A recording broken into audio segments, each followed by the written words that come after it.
నాటుకోళ్ళలో ఎక్కువగా ఈ సమస్య అనేది కనిపిస్తుంది. ఈ వామ్స్ వచ్చేసి 2 రకాలుగా ఉంటాయి.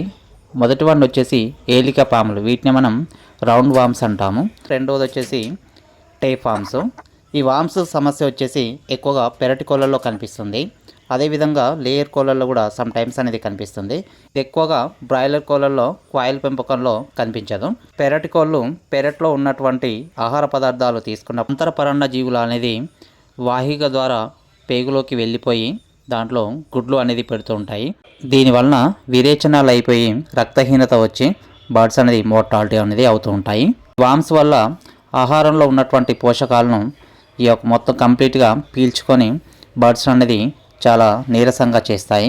ఇక్కడ చూసినట్లయితే ఇది వామింగ్తోని బాధపడుతున్నటువంటి బర్డ్స్ ఒక విరేచనాలు చూసినట్లయితే ఇక్కడ కనిపిస్తున్నది. వీటిని మనం టేప్ వామ్స్ అంటాము. అంటే రిబ్బన్ మాదిరిగా ఉంటుందన్నట్టు.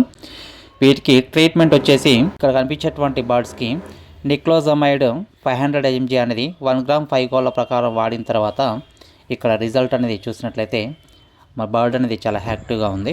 కాబట్టి ఈ వామ్స్ అనేది రాకుండా మనం ముందు జాగ్రత్త కోసము ఆల్బెండోజోల్ అనేది 5 mg 5 కోళ్ళకు ఇచ్చుకున్నట్లయితే ఈ వ్యాధి బారిన పడకుండా మనం కాపాడుకోవచ్చు.